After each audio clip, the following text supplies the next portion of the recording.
Order.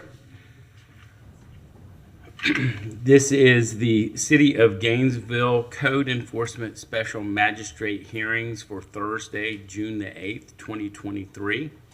My name is Jefferson Braswell, and I've been appointed as the Special Magistrate pursuant to Chapter 162 Florida statutes to hear code enforcement matters brought by the City of Gainesville.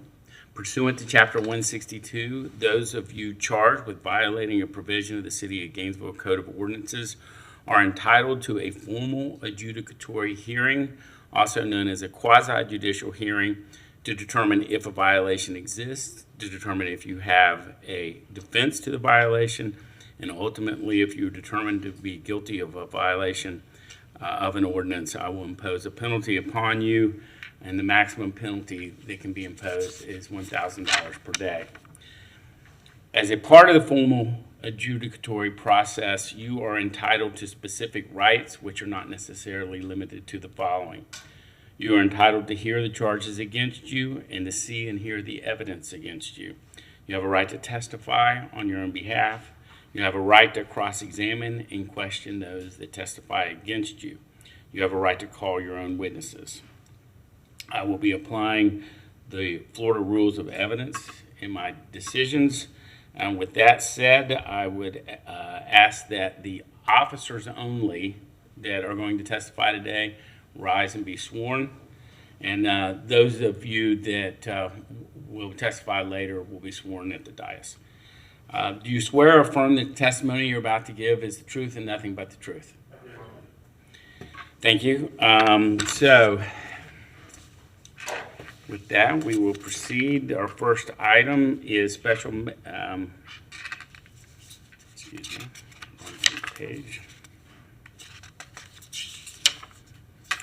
Special Magistrate number 2023-032, City of Gainesville versus Campus View Condominium Association, Inc.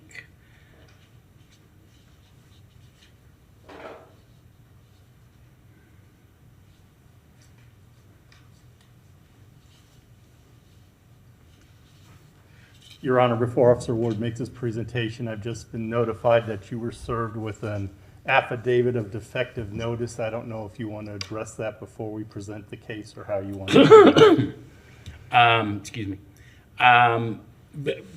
State your name for the record. Sorry, Pete Backhouse, Code Enforcement Manager for the City of Gainesville.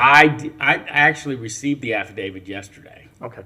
Okay, so I had a chance to review it last evening.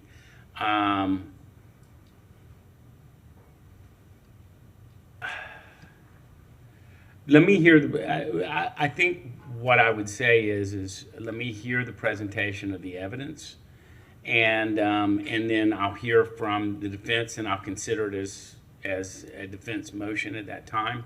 Okay. And I mean, I guess it does raise an interesting question. Is it a continuance, or would it result in dismissal?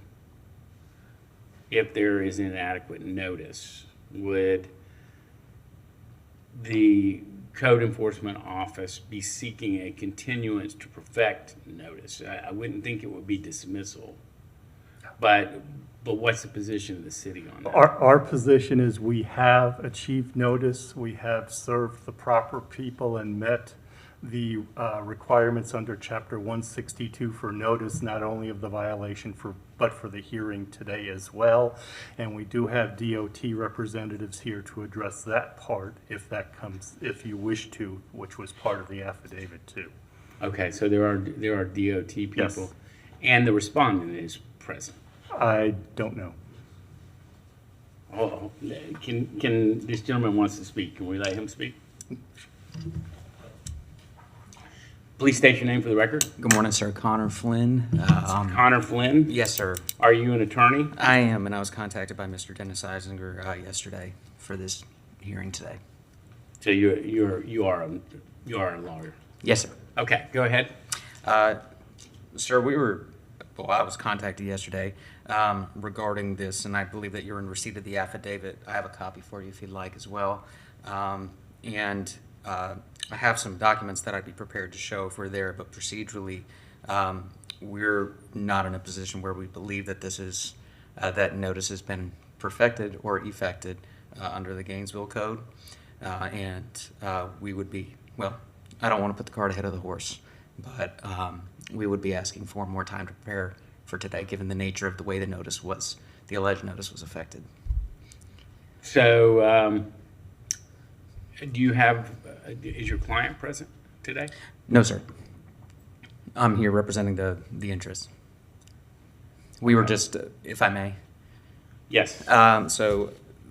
My understanding of how this all unfolded is there was a unit owner's son who found a document that was tagged on a mailbox or something to that effect, and it was not brought to the attention of the association until really a few days ago.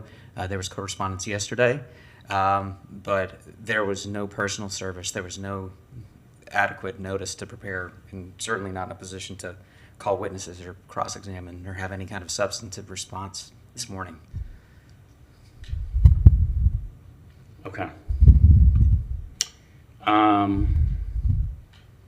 Understand. I've read the affidavit. Who is Mr. Griffin? Sir, that is the property management. That is a gentleman charged with property management. Did you draft this up for Mr. Griffin? No, sir. I believe that Mr. Eisinger was working with Mr. Griffin on that yesterday. Okay, Mr. Eisinger did. Okay. I want to proceed like I had outlined. I'd like to hear what the evidence is. I'd like to have a sense of, how are there exigent circumstances here that need to be addressed and that we need to be dealing with, or whether the matter could conceivably be continued, or perhaps even since DOT and some of the representatives are here, perhaps what we can do is hear some of the presentation of the evidence, and then give you an opportunity. So I see several variations on the theme to just try and create some efficiencies. Yes, sir. And not overly inconvenience people. Yes, sir. Okay. Just to clarify, Mr. Griffin is not only the property manager, he's also a registered agent.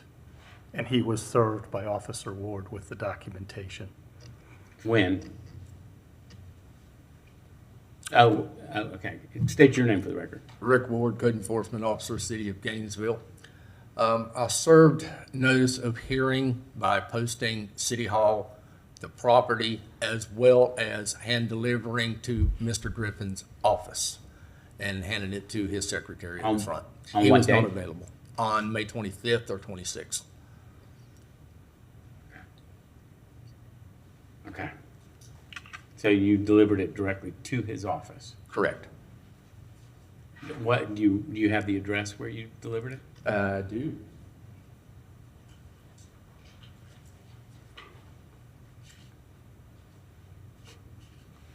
It was delivered May 25th to Boss Hart Property Management, and the address, I believe, I've got it somewhere.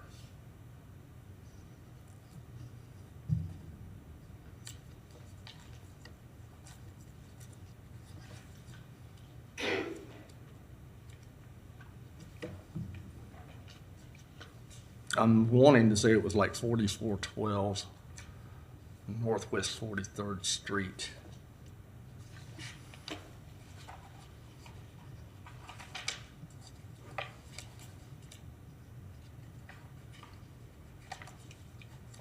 Do you have the service that we can introduce into evidence as exhibit? Excuse one? me? Do we have the Affidavit proof of- of service that you Affidavit of can? posting. Yes. Can you provide that so that we can accept that as exhibit one to the hearing this morning? Let me see that, please.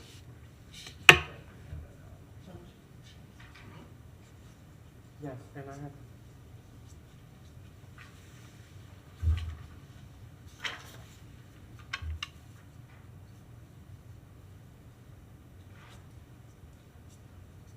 So I've been provided an affidavit of posting special magistrate hearing.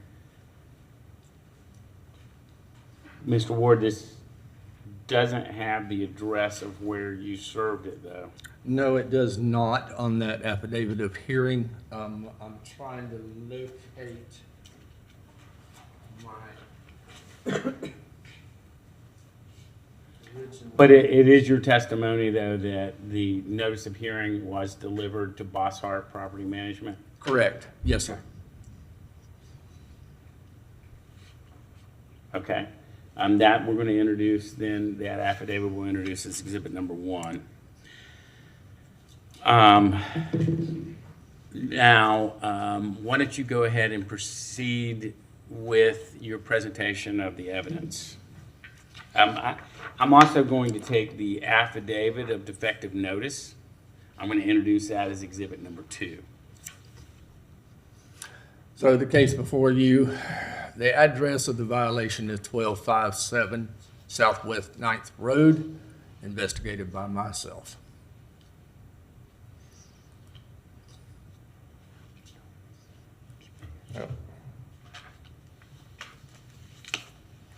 Owner, Campus View Condominium Association, Inc. The way this thing came down is we cited with a notice of violation the Campus View Condominium Association, as well as we cited Mr. Gary Griffin and Bosshart Property Management with a notice of violation, and Unit 105. And the reason we cited Unit 105 is because when you go to property appraiser information and click on the general grounds, it no longer has a parcel number. It comes up under Unit 105, which means pretty much that there's layers involved there, and it means that the general grounds are equally owned by all the property condo unit owners in that parcel. So Campus View Condominium Association is who we have brought to this hearing. If you bear with me a little bit, I'm not so sure, I'm not absolutely positive which one Campus View Condominium is. So you have the bridge that goes across 13th Street. Oh, So I'm you'd have the south, you get into a map? I do. Okay. And so So right here is the wall. You got Archer Road. and the bridge is right there on your Okay, right. and the DNA bridge is right here. Okay, I know right where you're at. Property zoning is U9, ownership established by researching official documents and records. Ordinance violated 13-302.7, accessory structures. Accessory structures, including detached garages, fences, and walls, shall be maintained structurally sound and in good repair.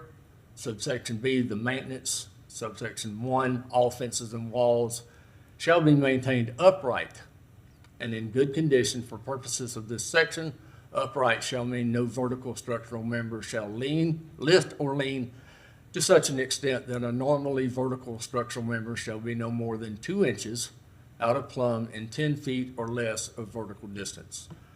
For purposes of this section, in good repair means without missing, broken, chipped, or cracked elements. Excuse me.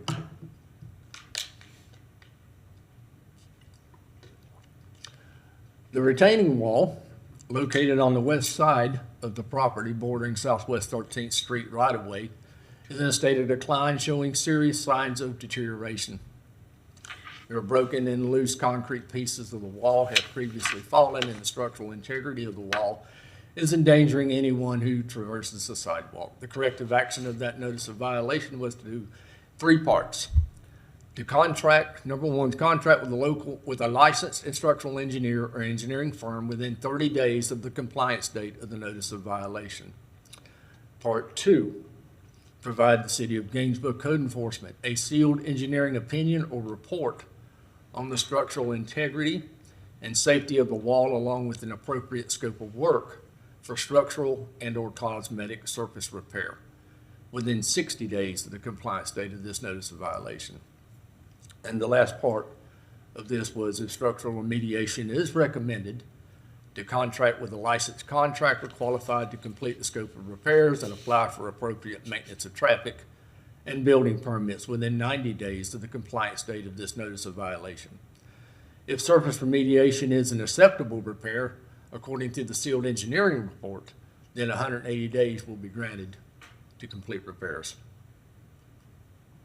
Case timeline: on February 9th of this year, Officer DeMario and I went to the site and we took measurements of the wall at 3 different locations. We found the wall to be out of plumb by as much as 5 inches and 9.5 feet vertical measurement. There are broken and missing pieces of concrete block on the top of the wall where the concrete is showing significant signs of deterioration, leading to a degradation of the structural integrity of the wall. Now, is this portion of the wall new when the condominium complex was constructed? No. Or is that the same wall that's been in that location? It's the same wall that's been in that location. There have been repairs made previously. Okay.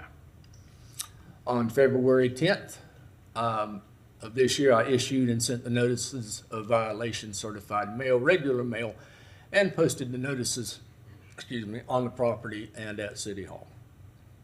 Now, I noticed there, though, you don't make any reference to taking it to Boss Hart Realty. I did take it, and I'm sorry I did not include that in here, but all the notices were hand-delivered to the offices. Okay. And that's my mistake for not including that in that. Okay, but that is your testimony. Yes, sir. On 2/14/2020. No, well, there you got it. There it is. I hand-delivered copies of the notice to Boss Hart Property Management and Registered Agent Gary Griffin at Boss Hart. Good. On February 17th. All the way back on February 14th. huh? Yes. That was for the notices of violation. Yes. Okay. Also on 2/17/2023, I received correspondence from Gary Griffin and Campus View disagreeing with who has responsibility to maintain that wall and asking for any documentation that the wall is the responsibility of Campus View. On February 20th, Manager Backhouse emailed documentation to me provided to him from Jesse Sutton, PE from Florida Department of Transportation. I then emailed that information to Gary Griffin. On 3/14 of this year, I sent an email to Registered Gary Griffin asking for an update on this case. Mr. Griffin called and stated that he looked at the documents and will approach the HOA board with the mediation information. He also stated that he believed the board will probably still want to try and force the FDOT to repair or replace the wall. He asked for a couple of days to meet with the board. I explained that because of the condition of the wall, I will need to proceed forward unless they can provide me documentation of securing an engineering firm to evaluate the wall within the week. On 3/21/2023, I received an email from Gary Griffin with an attached letter from GSE Engineering and Consulting, Inc., acknowledging that they have been retained to evaluate the condition of the wall. This is a copy of that letter. Can you Can that be expanded? No, just, I've got maybe read copies. that second paragraph. I got copies I can hand out. Okay.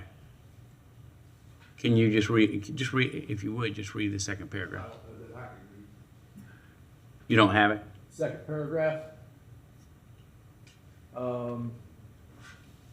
Never mind. GFB Engineering and Consulting, Inc. has been engaged by Boss Hart Property Management, LLC, to perform a structural assessment of a retaining wall at Campus View Condominium Association. The project is located at 1257 Southwest 9th Road, Unit 105. Okay, and the date on that, March 22nd? March 21st. 21st? Okay. Yes, sir. Proceed. Thank you.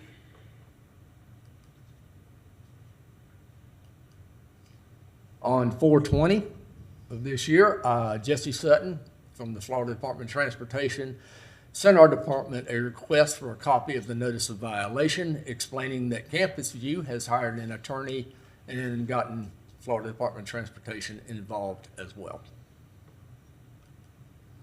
On 5/2, I participated in a Teams meeting with Supervisor Nicole Lardner, Officer Bree Moore, Manager Pete Backhouse, and City Attorney David Schwartz. The meeting was to discuss proper notification of service for the notice of violation and request for hearing. It was determined by David Schwartz that the notice of violation was served properly and to proceed with the request for hearing. On 5/17, I requested a hearing with the special magistrate. Okay. This is the top of the retaining wall. That'll be 13th Street. And you can see the missing and broken concrete blocks.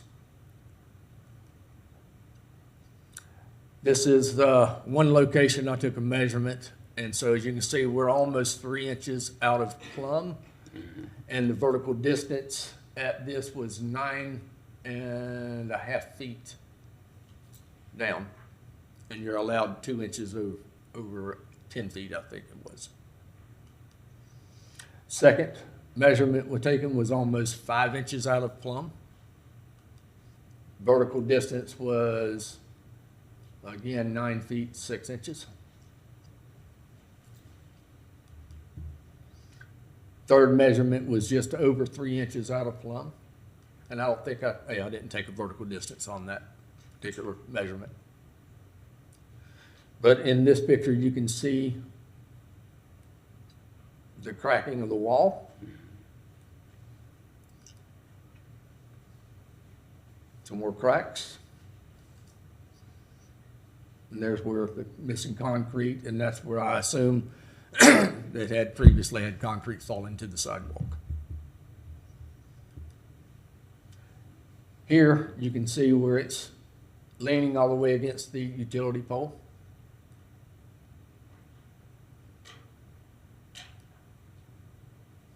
Some more cracks. So this wall at one time was repaired, and I don't know if that's what we're looking at here, a bottom of the wall, and then it looks like a secondary repair was made on top of it. And Mr. Freeland may be able to answer to that. Another spot in the wall where the concrete is deteriorated. This is looking south. Again, you can see where the wall is right against the utility pole. Cracking here, other cracks throughout the concrete wall. And then that's looking, trying to get a shot of the bulge where the wall is bulging out. And here's where I took the 5 inch measurement on the vertical distance. Staff recommendations: adjudication of guilt, assess administrative costs of $391.84, plus all other costs accrued. Allow 60 days to apply for permits and begin remediation. If compliance is not achieved, assess a fine of $500 per day. Okay, thank you. Do you have, I'd like to hear from perhaps Mr. Freeland as to your opinion on the, what's going on with the wall and presentations admitted as exhibit number 3. And so I'm interested in having your opinion as the building official as to whether this wall is deteriorating, whether it needs to be repaired, whether it serves as a potential hazard to the public. Yeah. Good morning, John Freeland, city building official. We've been watching this for quite a period of time. I was assigned to look at it, gosh, almost 8-9 years ago. We monitored it over time at the south end by the helical bridge with essentially some tape, and the tape tore over time. One piece took actually 2 years to do it, but it is moving. It is subject to water pressure pushing out, causing a bulge that is growing. We've watched the cracks and monitored and put tape to measure them and things like that over time.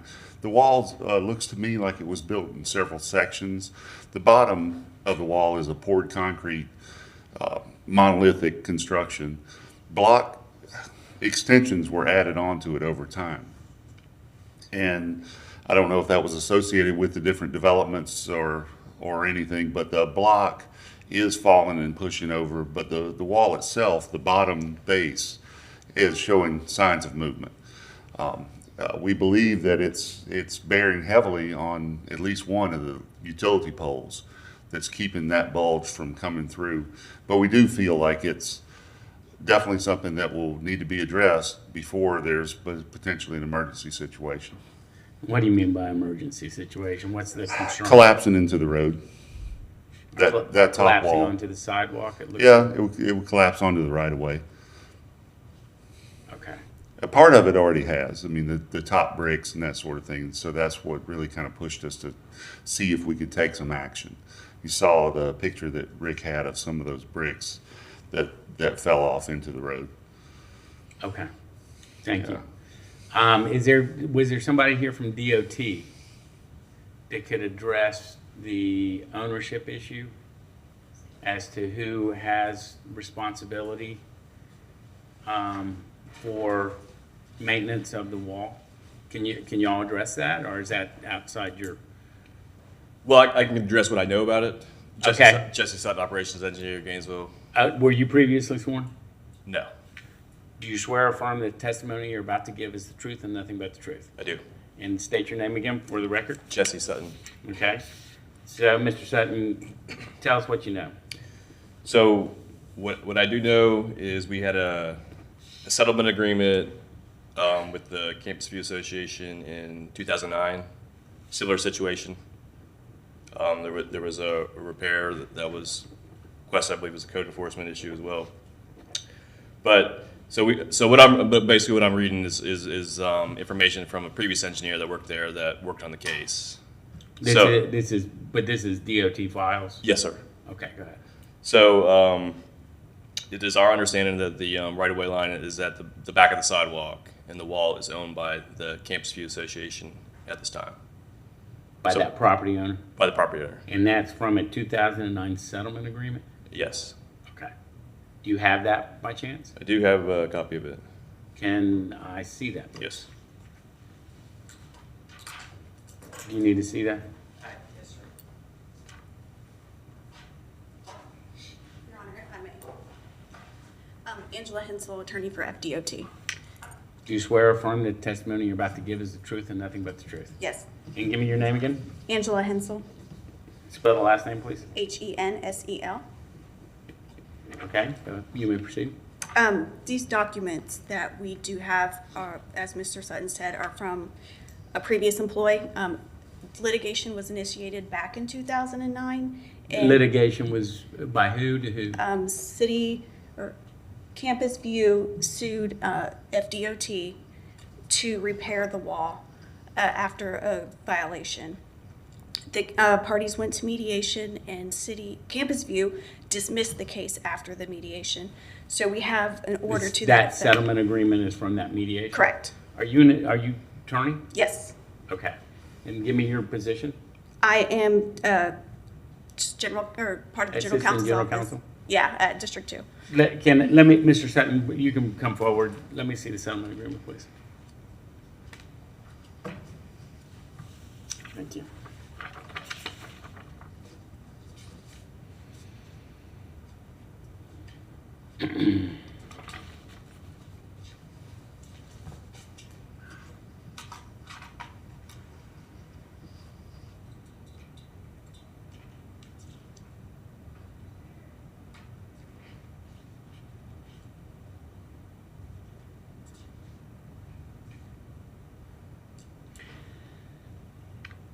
So as I read this, FDOT, it seems might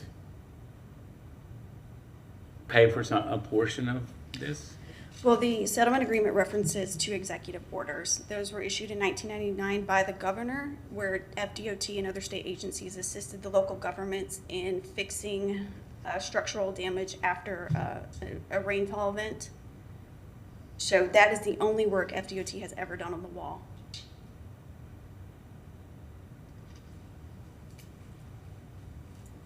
We don't have those with us, do we? We do not. 98-37 and 98-57. Correct.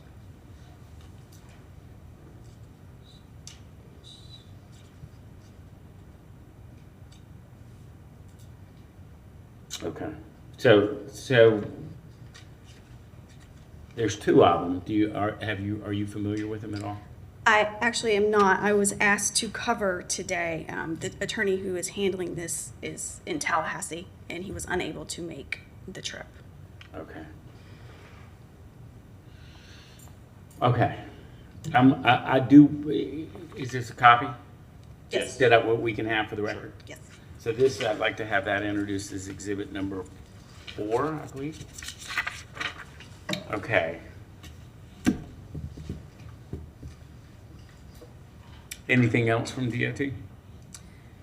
We do have an affidavit from our maintenance engineer at the time of the 2009 litigation Yes. that was admitted to the litigation in 2009. I don't have a signed copy, but it was attached to Mr. Eisinger's letter that he sent to the DOT. Can I see that letter? Yes. And is that a copy? that we It's a can have for- written on copy. I don't really know how these work, but I could email a copy afterwards if needed. Well, we can make copies. Clerk's office is just right there.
This is clean, yeah.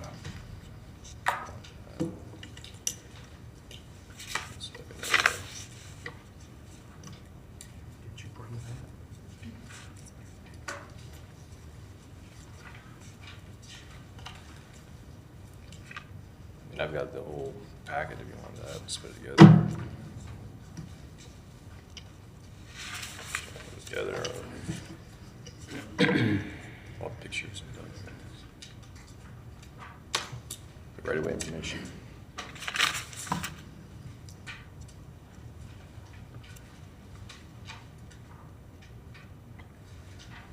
Okay. So this isn't a, he has an unsigned copy as well. But with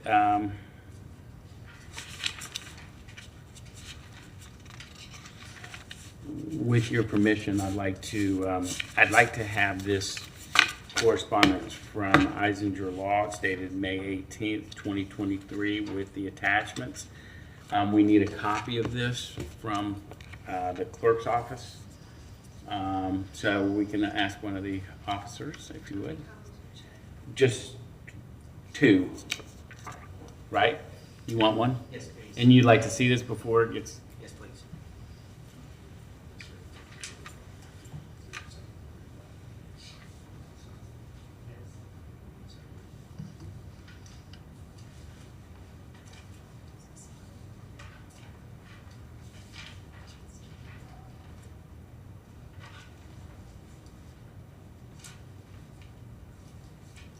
actually a lot of information there, so.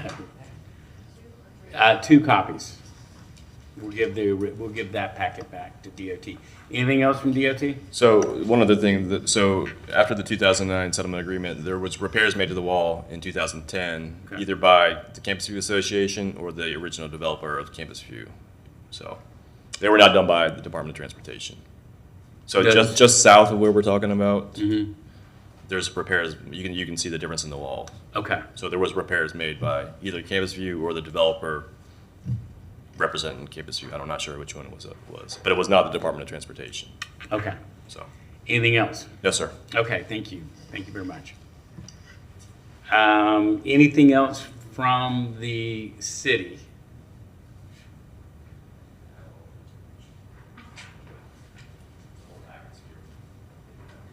Officer Ward? Just Mr. one Backhouse. other item that was also provided to us by DOT is a document from 1955 where the owner issued a permit to DOT to do the work on her property. Okay, well, let me see that, please. Is this a copy we can have? Yes.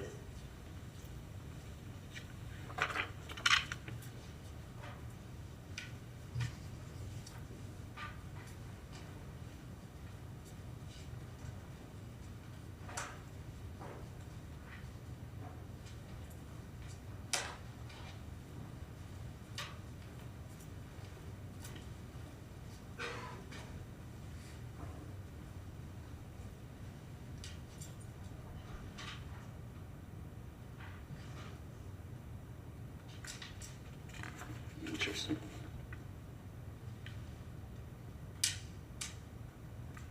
Counselor, would you like to see this? Just come on forward.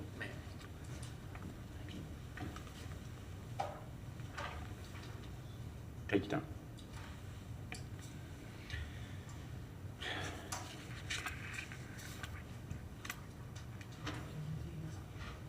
No, I'm gonna keep them out.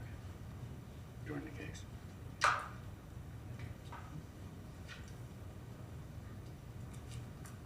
Once the case closes, then we go either way. A lot of information again, right? Okay, so that'll be introduced as exhibit number 5. And anything else from the city of Gainesville? Okay. Let me hear from the respondent.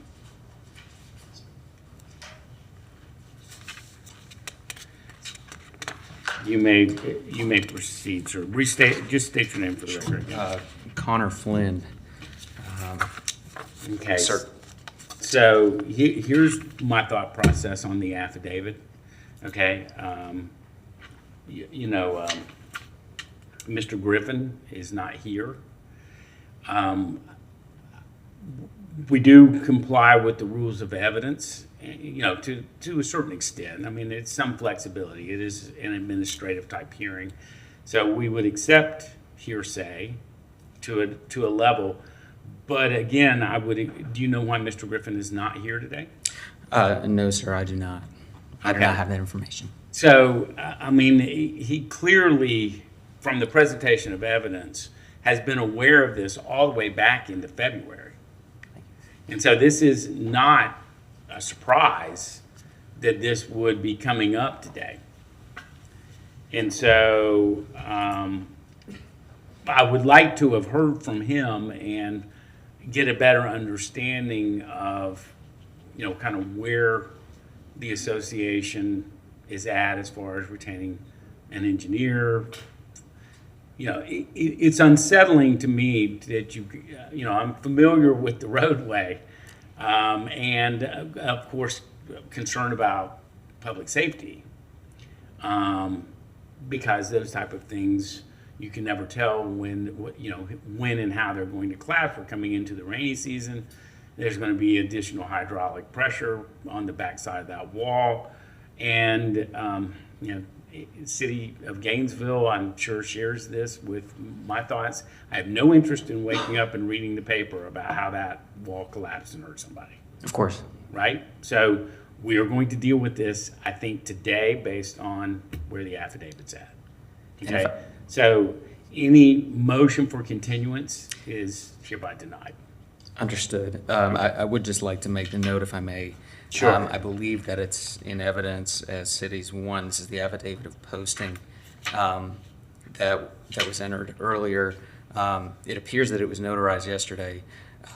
The affidavit of posting that was in the possession of the folks over at Bosshart was not signed, and the objections squarely relate to the defective notice.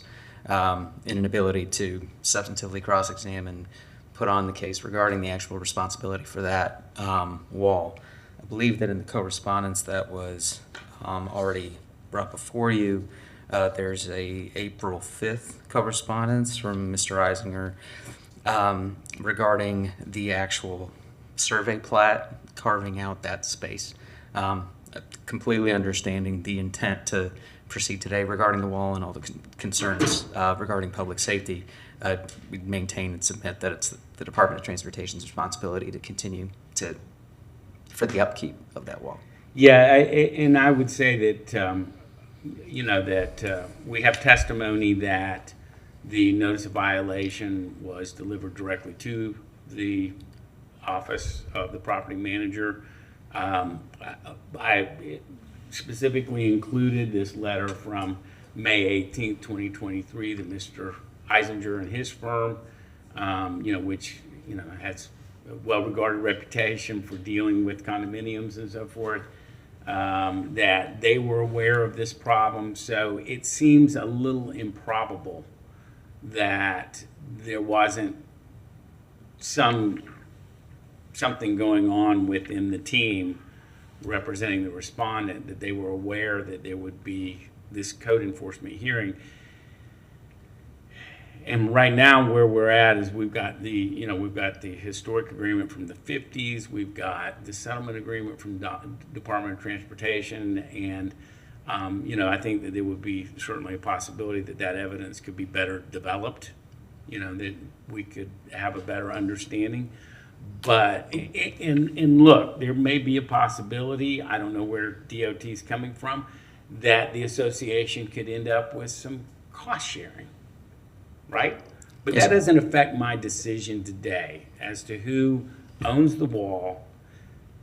Obviously, the presentation of evidence from Officer Ward is that the wall's in significant deteriorating state, also from Mr. Freeland, the building official. So, City of Gainesville has a legitimate concern as to the collapse of the wall, and the association clearly has legal responsibility for repairing it. And do you have a response that would dissuade me from that position? The response that I would have would be to the precedent in terms of the upkeep of the wall. Florida Department of Transportation has repaired this in 2010 as well as 98. My understanding is that the responsibility for taking care of that wall has been within the purview of FDOT, and that there's a specific carve out in the plat for that area. That it would not be the responsibility of the association for that wall. Do you have a copy of the plat that you'd like to I present? do not. I have a reference to it in correspondence, if I may.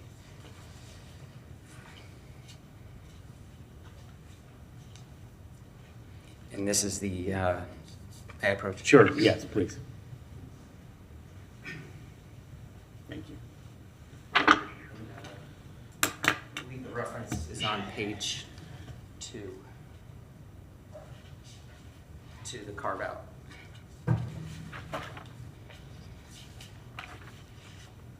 For a 6.4 to 7.29 strip of land along the western boundary of the plat that would encompass the wall.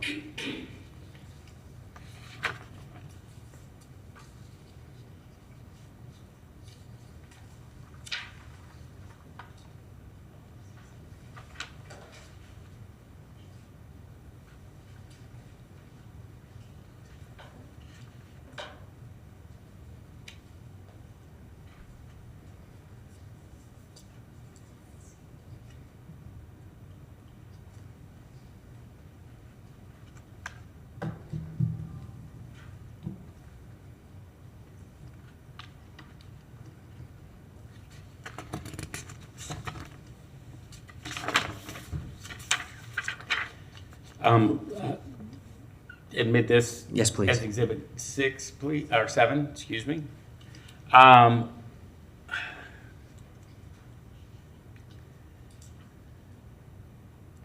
Okay, anything else in your presentation? No, sir. Okay. Thank you. Who would be best from the city of Gainesville to address the issue of the location of the wall and the assertion from respondent that the wall is actually located on DOT or city right-of-way as compared to them having it? Can you speak to that?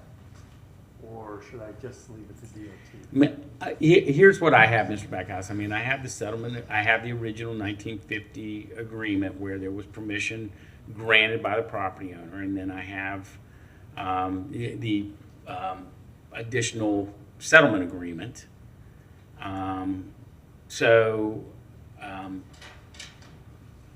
We have some additional documentation from newspaper articles where Keep Alachua County Beautiful painted that wall, if you remember how nice that mural was back in the day, and they got permission from the property owner, Douglas Abruzzo, to do that painting.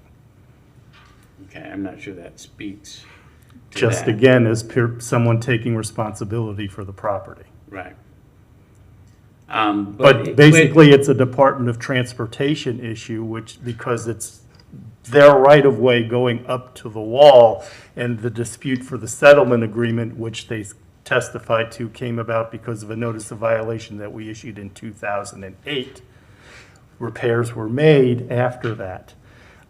So that's, DOT has steadfastly said this is not their wall. They had temporary permission to construct the wall, but Right. it is not under their ownership or maintenance responsibility. Okay. Officer Ward, do you have something? Yes, we do. We have a boundary topographic survey that shows on this side. That's the 13th Street side? This, from what I can tell on this, shows the property line beyond toward the roadway and shows the wall inside the property lines of the survey. Can I see that, please?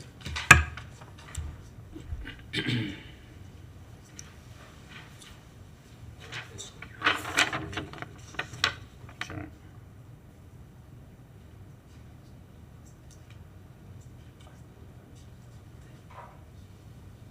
Would you like to see this?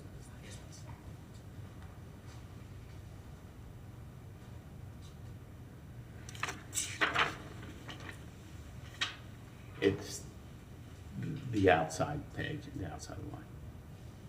That one. Where your thumb's at.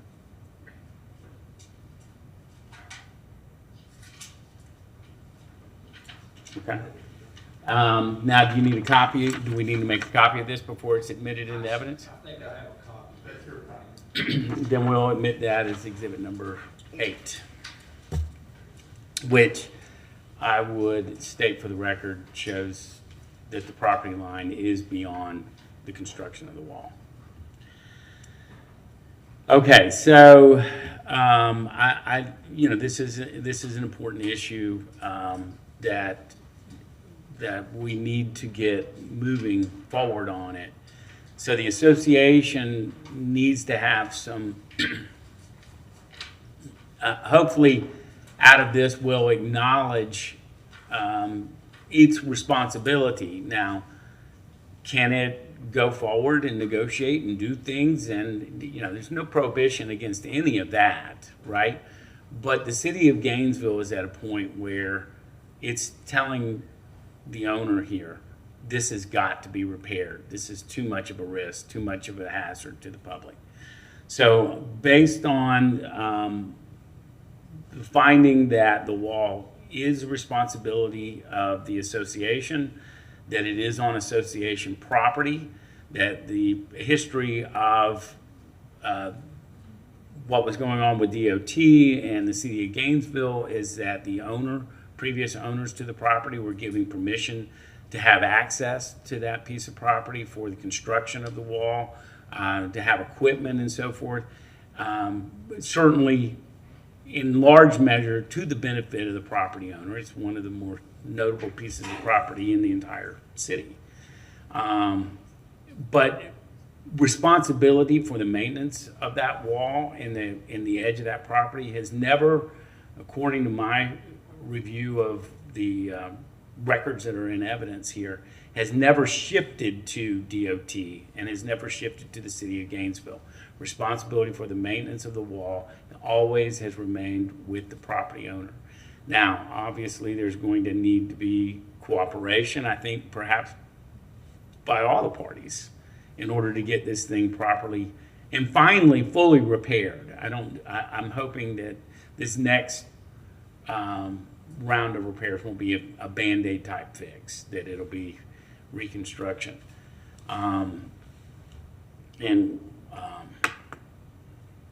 So based on those findings, I'm going to follow staff's recommendations. I'm going to adjudicate the respondent guilty. I'm going to assess administrative cost of $391.84 plus all other costs accrued, allow 60 days to apply for permits and begin remediation.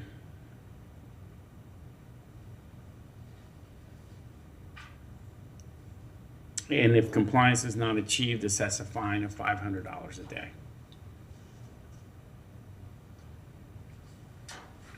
I was actually contemplating shortening that time for the permits because I'm thinking that this should have been moving back in March and April. And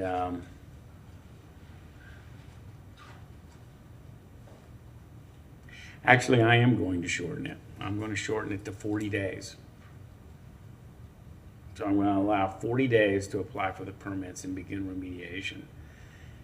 And the reason for that is that I don't want there to be, even at that, I'm concerned about the culpability of the city. I'm worried about the culpability of all of us here while we're going into the rainy season, and I don't want to see anybody get hurt. So I'm going to accelerate that some. Okay. Thank you, everyone. Next item. Let me explain one thing, though, before we move to the next item, is that if there are good faith efforts that go forward and that fine applies and there are meetings that are set, I understand everybody's busy. We can come back and evaluate the total amount of any fine. And we often have reduction in rescissions. And what I would say for the applicant, if it's going to be the association, is that they just need to keep their records, who they met with, what they did. If they sit on their hands and they don't do things and the fines accumulate, then I'm a lot less likely to reduce those fines. Okay?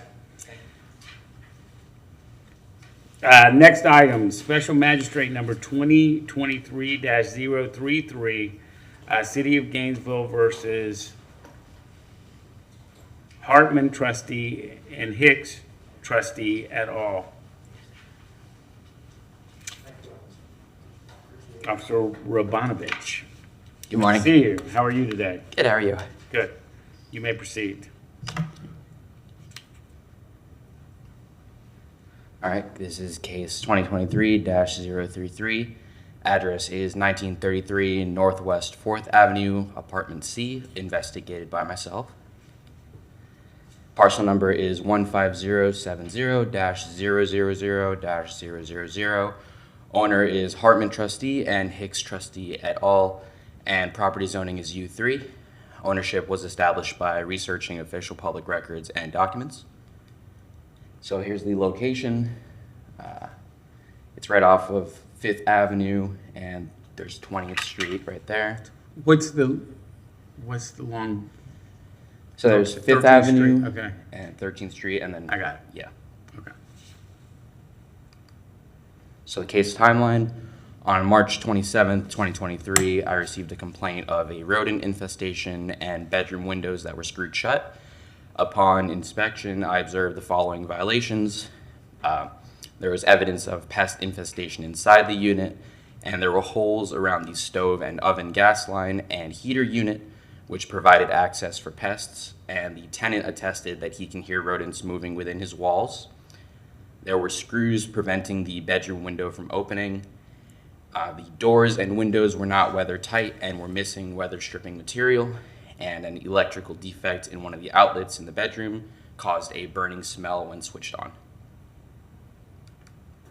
On April 7th, the notice of violation was issued, which was posted at the property at City Hall and sent via certified and first-class mail with an expiration of April 22nd.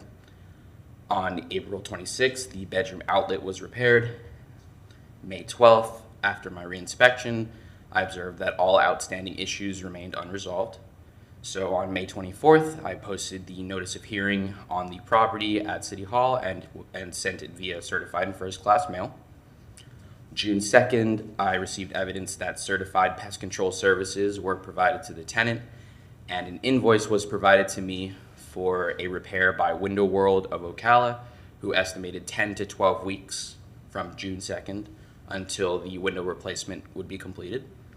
On June 6th, documentation was provided evidencing the front door repair, and the tenant attests that the front door is now operating normally. As of today, June 8th, the following issues remain unresolved. There are still screws preventing the bedroom window from opening, and the bedroom and living room windows are not sealed to a weather-tight condition. Back that up one second. Okay. So the ordinance violated openable windows.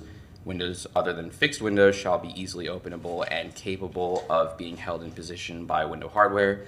And the corrective action was to remove the screws from the bedroom window and ensure that the window is easily openable and can be held in position by window hardware. Here's a picture of the screws, and they continue along the entire window. The next violation, window, skylight, and door frames, shall be kept in sound condition, good repair, and weather tight. And my corrective action was to repair or replace the windows to ensure a sound condition and a weather tight seal, and replace or repair the door, weather stripping, or door frame to ensure a sound condition and weather tight seal. So here is some tape that was on the windows. There were several windows with tape like that, and this was taken on March 27th upon initial inspection. This was taken on re-inspection on May 12th. You can see the large gaps in the windows where air conditioning can get out and pests can get in. And also re-inspection photos of May 12th, you can see that these screws are still present. And just some case notes regarding the windows. On May 24th, Miss Lucy McCullough of Gore-Rebel stated that they have contacted several companies but had difficulty finding a contractor who'd be able to provide service before August. And on June 2nd, Ms. McCullough sent me the invoice for that window service from Window World of Ocala. However, they estimate that the repairs will not be able to be completed for another 10 to 12 weeks. So staff recommendations: adjudication of guilt, assess administrative costs of $211.42 plus all other costs accrued, allow 30 days to bring the violations into compliance, and if compliance is not achieved, assess a daily fine of $25 per day. And I'd like to submit my PowerPoint for evidence. It's admitted as Exhibit 1. Thank you. Is anybody here on behalf of the respondent? Yes. Can you come forward, please? Please state your name for the record. Lucy McCullough.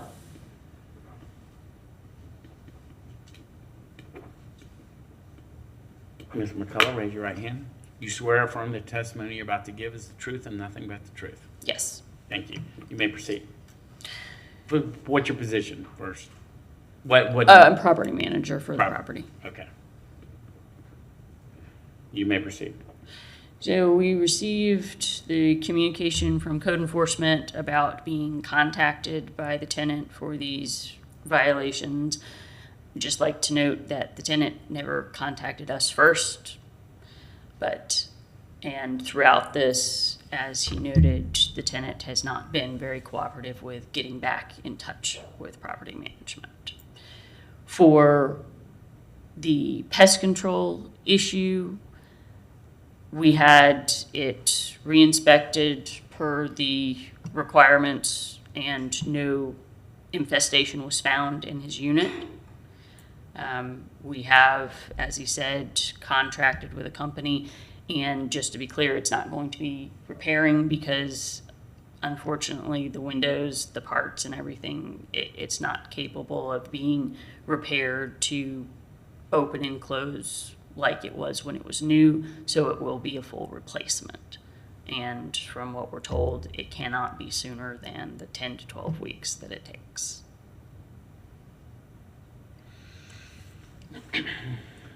Do you have any ideas on what you can do to kind of, you've got violations because the windows are screwed shut, right? But is there something that the property management could do as far as just sealing them until they're replaced to make sure that flies and ants and things can't? Yeah, but it looked like to me, based on the evidence that was presented, like some of the windows have openings large enough for you to put your fingers through and so forth. So, Is there something that the property management can do to solve that problem? So we can tape shut, or artificially put humongous weather stripping around, but from how I understood the issue as explained by code enforcement is that the windows have to be able to be completely opened and then come back and completely close flush without being permanently closed shut. And so we can put some type of weather stripping, but if the window is then opened. Do they open and close? Do they move? Yes. They do move. Yes. So if I took, of this apartment, it's like 500 square feet apartment, if that. But it's got a living room window, it's got a sliding glass door in the living room, and then it's got double windows, so 2 individual windows In the bedroom.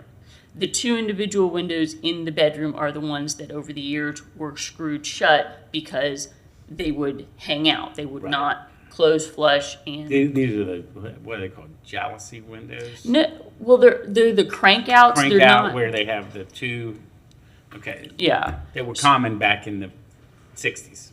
When the property was constructed. So over the years, the tenants that have gone, rented it, gone through there, they haven't used windows. If they open the sliding glass door, go out on their porch, they do that, but they usually have it all sealed up and they have their AC on. Are those the only 2 windows that are defective, the bedroom windows? So the bedroom windows are the ones that are screwed shut, but then the one window that's in the living room is the one that he's saying has the gap that you cannot close it all the Okay. way. Okay. I Yeah. believe that there was the bedroom window screwed shut, the window facing the entrance coming out. The living room window.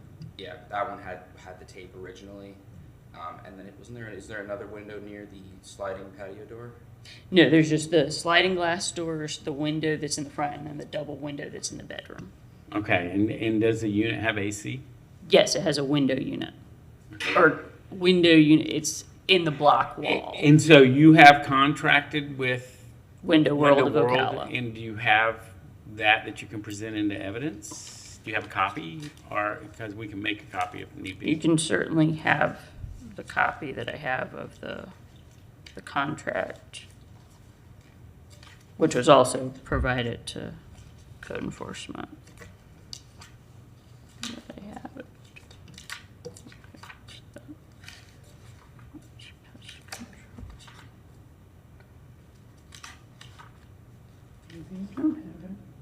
I think I left it on my office. No, there it is.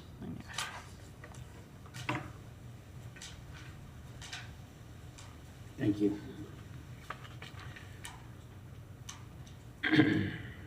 And so are you replacing all windows in the entire unit? So we're or not just replacing the sliding glass door, but Okay. the 2 in the bedroom and the 1 in the living room are The all ones that open going and to be close. replaced. Okay, I want that admitted as exhibit number 2, please. And so, did you look for other contractors? So we did. The first thing that we did was see if any of we used to use Window Man. He's kind of retired, but he sold his business. So we asked them, can you repair this? Are there parts? Can you do this? And what we were told is basically you might be able to repair it like very temporarily, but if anybody opens and closes the window, pretty much it's going to fail.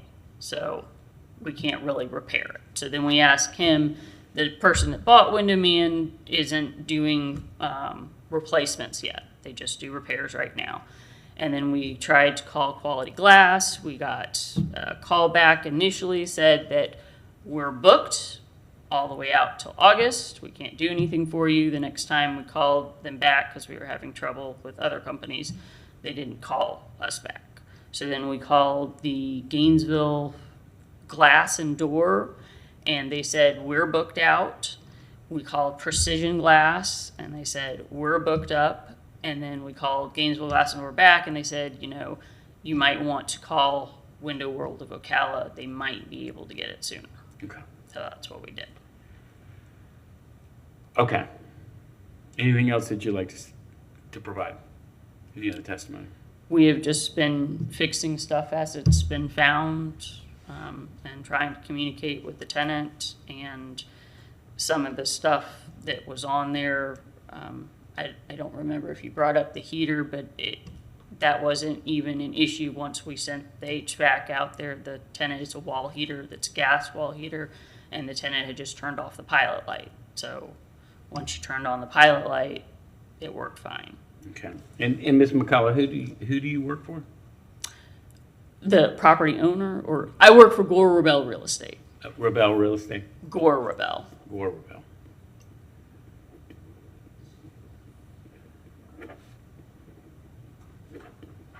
Okay. Anything else? Okay, thank you. Is the tenant here today? No, he's not. Do you have anything else from the city of Gainesville? No. Okay. So,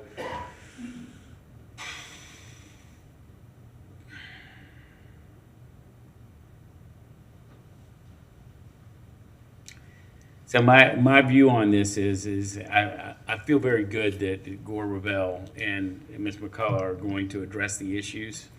I am mindful just that it is a difficult time to secure contractors to do work.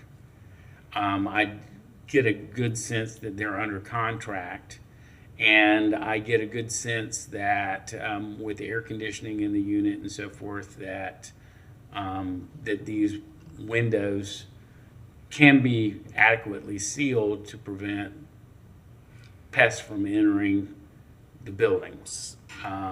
It may not be a perfect situation, but as long as these things are moving forward, I don't get the sense, I don't have any testimony to the point where the property manager or the owner of the property was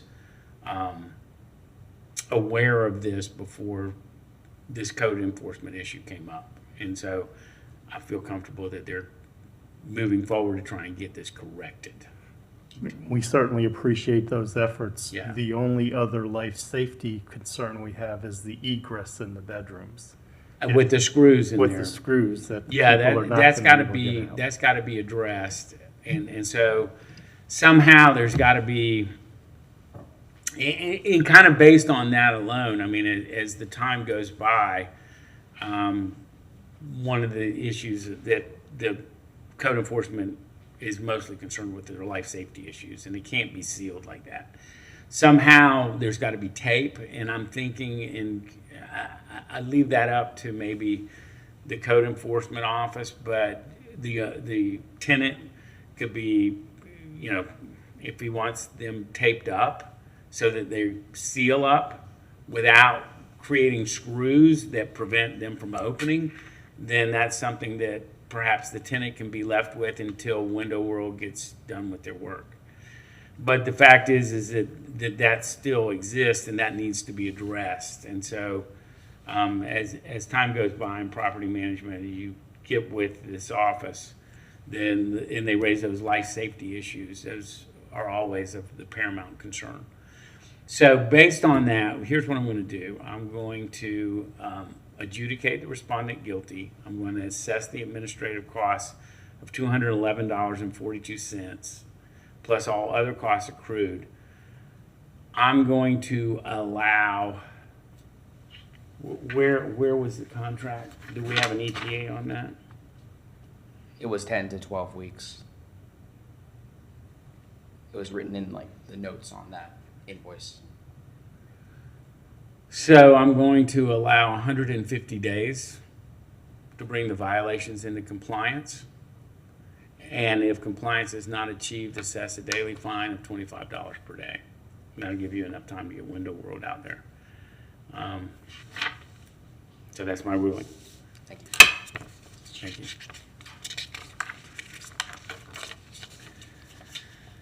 Next item is City of Gainesville versus Lee Han Young, Special Magistrate number 2023-022.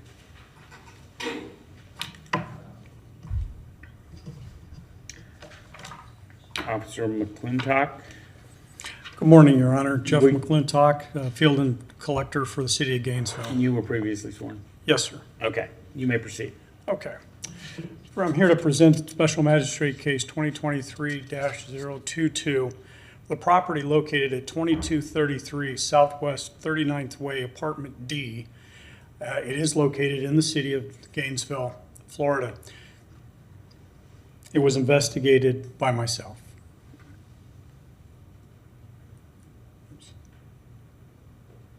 Let's see here. There we go. The parcel number is identified as 06735-128-001. The owner, Lee Young. Property zoning for the property is U9. And the ownership was established by researching official public records and documents. We found that in 2022-2023 rental permit has not been obtained, and the utilities have been under a Cecil Childs since July 12, 2013, and the owner did obtain a permit previously. Did obtain a landlord permit? Yeah, they had a previous rental permit, they just failed to renew in 22, 23. Okay. The ordinance violated is 14.5-3. And the case timeline is as follows. On April 11th, 2023, I attempted to make contact with the owner via phone. The phone rang continuously, and I was unable to leave a voicemail message. On April 13th, 2023, a notice of violation was sent to the owner via certified mail with a compliance date of 04/28 of 2023.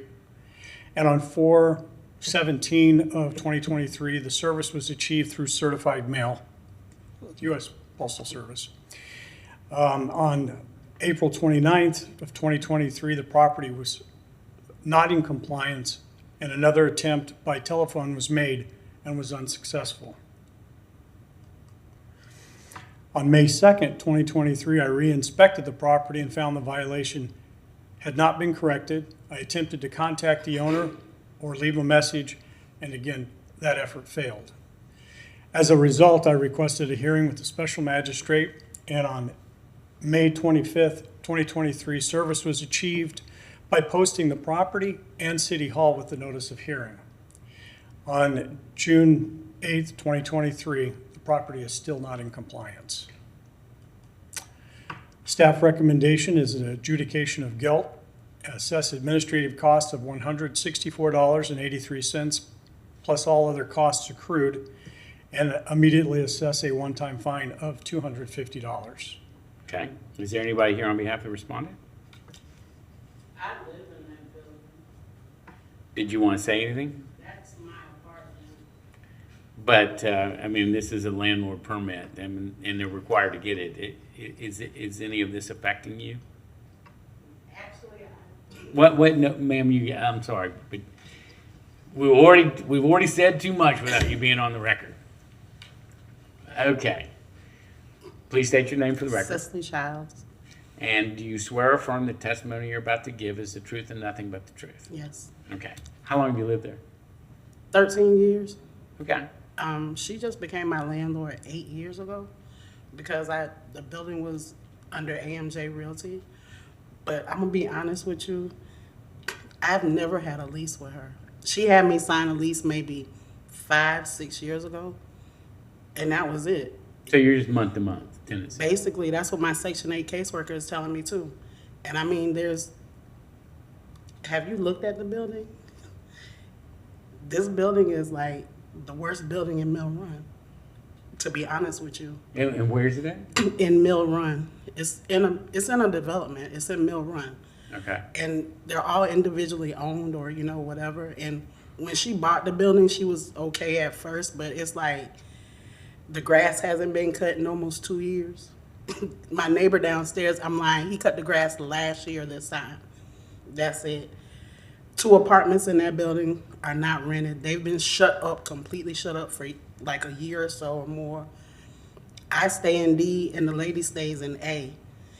And when my son got home from work, he saw that on the door. And so he sent it to me at work. And I was like, okay, let me, see what's going on or whatever, because I thought it was me. Did you tell the landlord that? I've called my landlord. Do you get to talk to him? No, I don't. Do you know how I have to talk to her?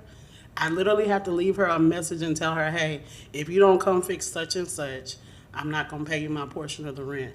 And that's how I get a phone call back. Okay. My neighbor downstairs, if she wasn't at work, she could attest to the same thing. Okay. Thank you, ma'am. Sounds like to me additional investigation may be appropriate.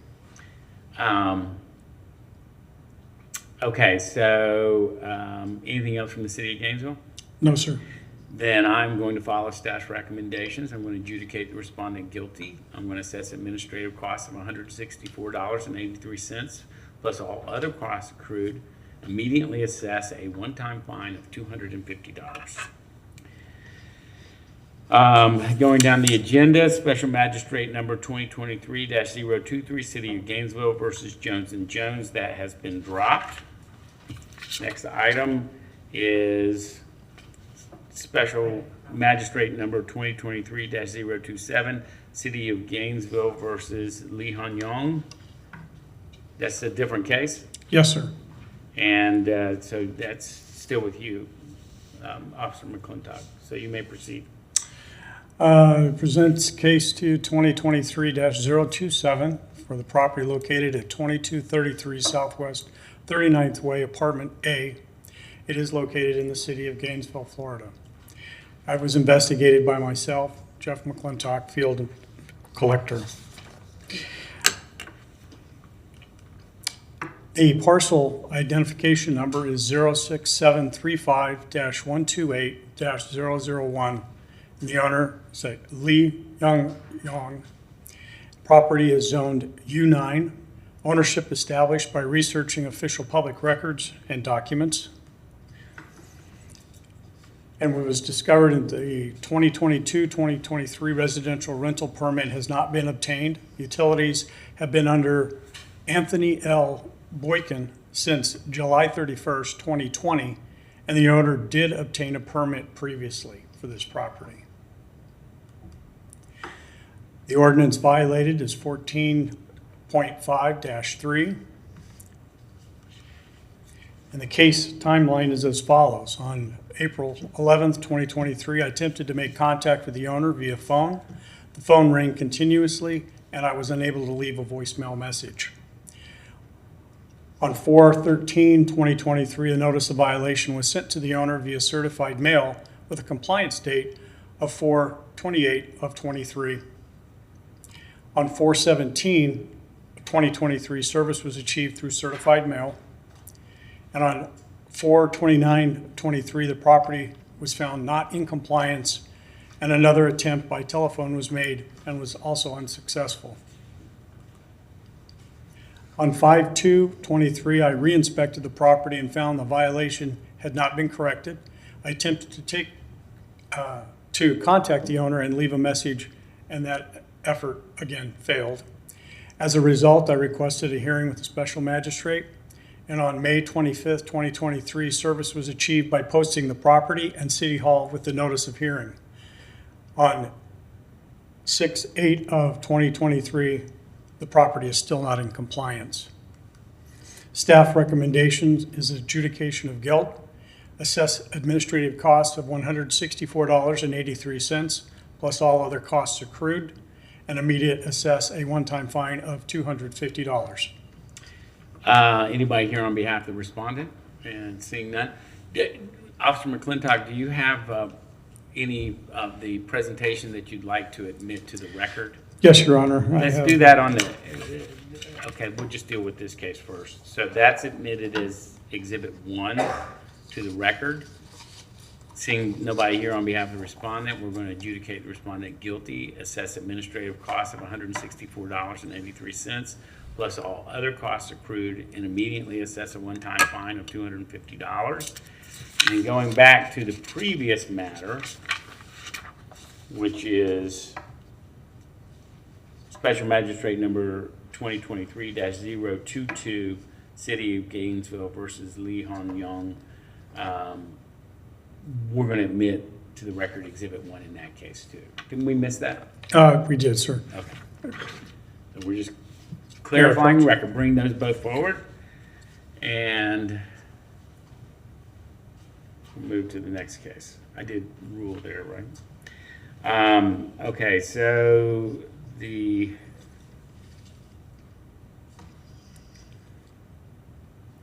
next matter is City of Gainesville versus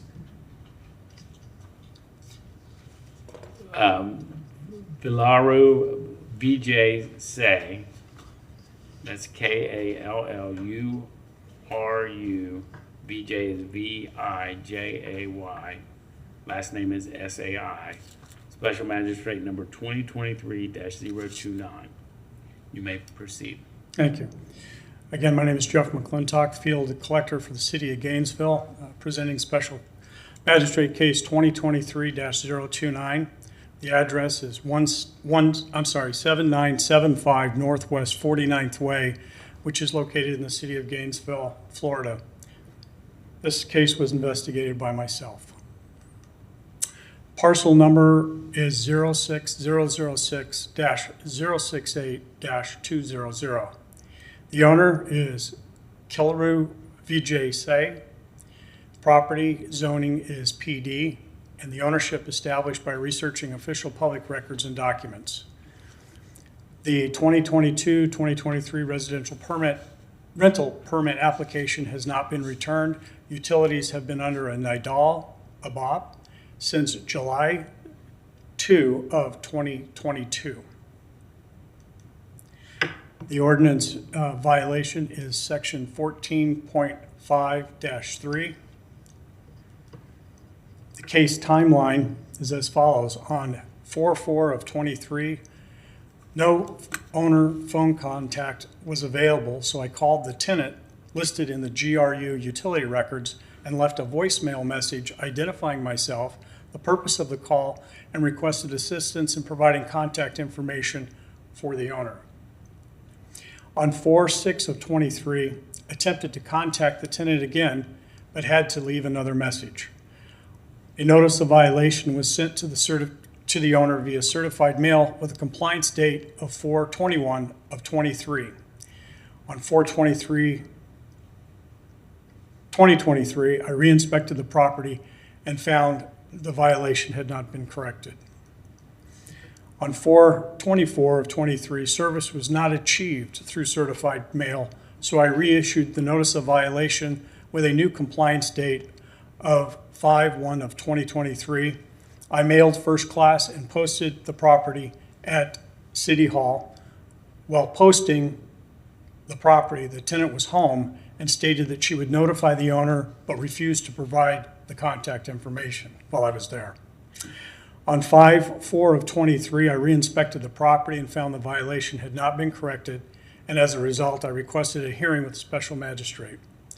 On 5/26 of '23, service was achieved by posting the property and City Hall with the notice of hearing. And as of 6/8 of 2023, the property is still not in compliance. Staff recommendation is an adjudication of guilt, administrative costs of $178.86 plus all other costs accrued, and immediately assess a one-time fine of $250. Is there anybody here on behalf of the respondent? Seeing none, I'm going to follow staff's recommendations, adjudicate the respondent guilty, assess administrative costs of $178.86 plus all other costs accrued, and immediately assess a one-time fine of $250. I have a PowerPoint presentation for. The PowerPoint presentation is admitted as Exhibit 1. May I approach? Yes. Thank you. Next item, City of Gainesville versus Herman Miller Ayers, Special Magistrate number 2023-030, Officer Gatto. Bet you thought we'd never get to you today, huh?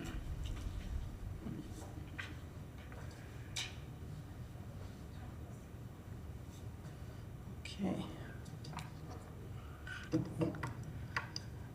Good morning. Good morning. My name is Officer Gatto. I'm here to present case, Special Magistrate Case 2023-030, located at 2232 Southeast 8th Place, investigated by myself. Property information is parcel number 16054-004-000. Owner is Herman Miller Ayers. Property zoning is RSF3, and ownership was established by researching official public records and documents. Location of this property is, it's just southish of Hawthorne Road, east approximately of 15th. I know it's a little off the map, but oops. I'm with you. Okay. Yeah, and it's just west of like the Alachua County Sheriff's Office there. Okay. Summary is on April 3rd of 2023. We received a citizen complaint about abandoned vehicles, rubbish, trash on the property and in the city right away. Upon investigation, all of the above were observed. Abandoned vehicles were stickered and towed, and Public Works was sent a referral for the right-of-way trash. This is a image of the property of 41023. A photo taken was by myself and reflects the conditions at the time it was taken. The ordinance that's violated is section 302.4, weeds. Premise and exterior property shall be maintained free from weeds and plant growth in excess of 10 inches for commercial and 12 for residential. So the corrective action was to cut any grass, weeds, vegetation, and maintain it below the 12 inches. So case timeline, in 4/4 inspected and observed weeds and vegetation, overgrown, abandoned vehicles, rubbish, trash in the right of way. I stickered a vehicle for city tow with a correction date of 4/13/23. 4/10 of 2023, through research, I discovered that this property had running fees and fines for rubbish, trash, and fence repair. I re-inspected the property with a measuring tool for weeds. I then sent a referral to Public Works to address the rubbish and the trash in the city right away. Then the following day, on 4/11 of 2023, notice of violation was issued with a correction date of 5/10 of 2023. The notice of violation was posted at the City Hall, at the property, sent first class and certified mail. On 5/11 of 2023, I re-inspected the property and found the violations had not been corrected. As a result, I requested a hearing with a special magistrate. On 5/24 of 2023, service was achieved for notice of hearing by posting of the property in the City Hall. 6/7, I re-inspected the property and I found violations had not been corrected. There is the stick just to the left of the garbage can, and in the front area there's still weeds that are growing up. There's a few more photos. So they did do some mowing. As you can see, this is between the fence and the side of the house. That area there has been mowed. But there's actually a secondary fence that you can kind of see there on the left. And that entire side of the property and to the rear of the home is still, I mean, the growth is over past, like, that's about a 3-foot fence approximately. I couldn't go onto there because, you know, I don't have the right to go that far onto the property beyond where the front door is to put a measuring stick. So I took this up close photo so that you could see that this entire side area of the yard and what's to the rear of the house is also still in this condition.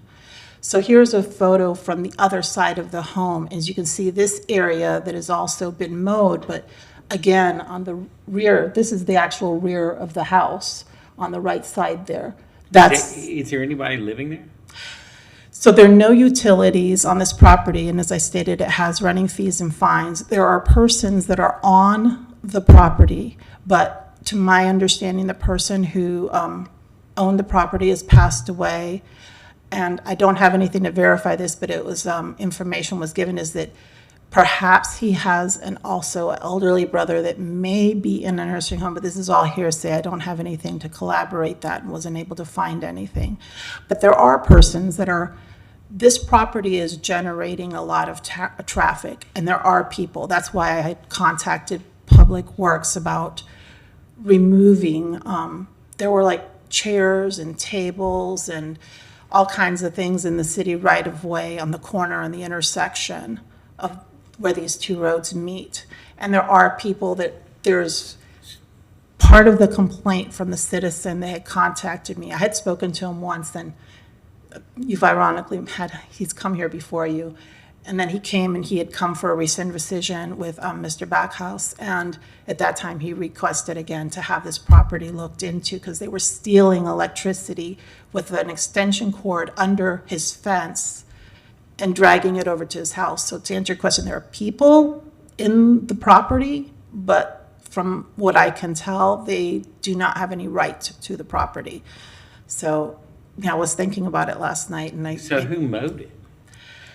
So I've been going back by there because I literally have another case kitty corner from this property. And when I would go by, there's, like I said, a lot of traffic. Somebody approached me and they said, you know, because they see me posting and towing cars, and they had asked me, is there anything we could do? And I was very direct and honest. I'm like, yes, you could stop, you know, putting extension cord and stealing this person's electricity. You could mow the lawn, you could pick up the trash, and you could stop putting furniture and doing that in the right of way. And they mowed what was feasible for them to mow. But this extreme large vegetation overgrowth that's on it, there's actually a fence there. That's what I'm saying. There's a fence within the fence, but it's all one property. That part they left. And But that whole backyard is just full of vines and vegetation. it's just crazy overgrown, like, you know, like this little shed you see that's on kind of a little bit in this photo. There appears to be persons habitating it, but I only know because I see the persons on the property. There's the house, because when I posted, I could see it, and there was a lot of fast food debris and whatnot. So this answer to your question is, are there people living there? Somebody did pick up the garbage and mowed the yard. Not particularly. Somebody mowed the lawn, but the rubbish already has, rubbish and trash is already existing fees and fines. I'm pursuing this with weeds. Because of the citizen complaint, the person that owns the property next door has renovated the property. And now, so, you know, just doing my best effort to address every angle to make this person feel like we're making our best efforts. And again, at the same time, I have a property kitty corner where the person purchased a property as investment for rental. And so you can see this is impacting the community. Okay, thank you. Yeah. So staff recommendations are adjudication of guilt to assess the administrative costs of $259.21, plus all other costs accrued. Allow 10 days to bring the violations into compliance, and if compliance is not achieved, assess a daily fine of $100. I know that's a lot, but I'm asking because of the impact that the people in the area are feeling from what's happening here. Is there some reason why this is not a repeat violation? Because weeds has not been as a running, it's not something that's already been put onto it. Weeds would be separate code Yeah, violation. $100 is a lot. Anybody here on behalf of the respondent? Seeing none, I want to follow staff's recommendations, adjudicate the respondent guilty, assess administrative costs of $259.21 plus all other costs accrued, allow 10 days to bring the violations into compliance. If compliance is not achieved, assess a daily fine of $100. Exhibit 1 is admitted to the record. Next item will be City of Gainesville versus Dai Quang, and that is D-A-I is the first name, Q-I-O-N-G last name. Special Magistrate number 2023-031. Officer Gatto, you may proceed. Thank you.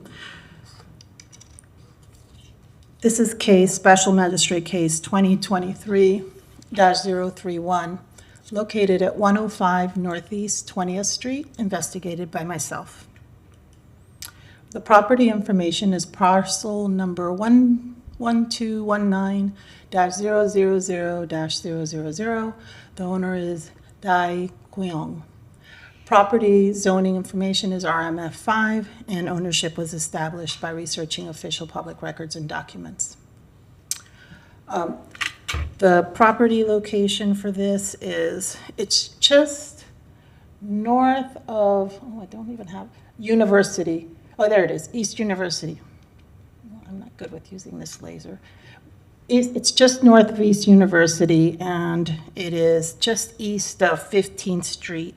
And you can kind of see at the top there a little bit, that's actually Duval Park. You got it. Okay. Summary is on April 7th of 2023, we received a citizen complaint about rubbish and trash on the property. Upon investigation, rubbish, trash, and overgrown weeds were observed. Here's a photo that I took on 4/10 of 2023. It was taken by myself and accurately reflects the conditions at the time.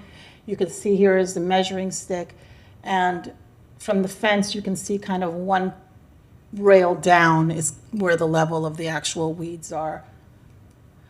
And this is a image of the front of the property, and kind of towards the rear, that this trash is all in, well, rubbish is all in the front and the side, and actually goes towards the back of the property as well. Ordinance violated our section 302.4 weeds. The premise of the exterior property shall be maintained free from weeds and plant growth in excess of 12 inches for commercial and, 12 inches for residential. So corrective action was to cut any and all grass, weeds, vegetation, and properly maintain it below 12 inches. Violation of section 308.1, accumulation of rubbish or garbage. The exterior of the property and premise and the interior of every structure shall be free from any accumulation of rubbish and garbage. The corrective action was to remove and properly dispose of any and all rubbish and trash and maintain clean and clear. Case timeline was in 4/10. I inspected and observed weeds and vegetation overgrown and rubbish and trash in the front and the side yard. 4:10, I called the owner, no answer, left a message, and left a door hanger on the front gate. 4:11, notice of violation was issued with a correction date of 5/9 of 2023. The notice of violation was posted at the City Hall property and sent via first class and certified mail. On 5/4, I tried calling the owner again. A person answered stating no one was there by that name. I verified the number with the rental housing through their GRU SAP program, and they verified the number. I also spoke with a neighbor who stated that there was a female at the residence that was seen on a daily basis. So on 5/11, I re-inspected the property and found the violations had not been corrected. As a result, I requested a hearing with the special magistrate. On 5/24 of 2023, service was achieved for notice of hearing by posting at the property and City Hall. On 6/7, I re-inspected the property and found violations had not been corrected. These are photos taken yesterday on 6/7 and accurately reflect the conditions at the time. There's my measuring stick, and you can kind of see the weeds. They're the entire whole yard, and they're about 3 feet high. And the same thing, I took this yesterday on 6/7 of 2023, and nothing has changed. The rubbish is all still in the same conditions. So my recommendation is for adjudication of guilt to assess an administrative cost fee of $242.25, plus all other costs accrued. Allow 10 days to bring the violation into compliance, and if compliance is not achieved, to assess a daily fine of $25. Okay. Anybody here on behalf of the respondent? Seeing none, I'm going to follow staff's recommendations. I'm going to adjudicate the respondent guilty, assess administrative costs of $242.25 plus all other costs accrued. Allow 10 days to bring the violations into compliance. If compliance is not achieved, assess a daily fine of $25 a day. And the PowerPoint presentation is submitted as Exhibit 1. Thank you. This compliance and dismissals, it looks like it's the only thing that is remaining. And so the following cases are deemed to be in compliance and are dismissed. City of Gainesville, and I'm going to get a number of these, so I'm just going to call out the case numbers. Special Magistrate number 2023-025, Special Magistrate number 2023-024, Special Magistrate number 2023-026, Special Magistrate number 2023-028, Special Magistrate number 2023-033, Special Magistrate number 2023-034, and Special Magistrate number 2023-035. All those cases are dismissed as being in compliance. Have we covered the agenda, everything? Seeing anything else to come before the Special Magistrate this morning? Seeing nothing, we are adjourned. Thank you, everyone.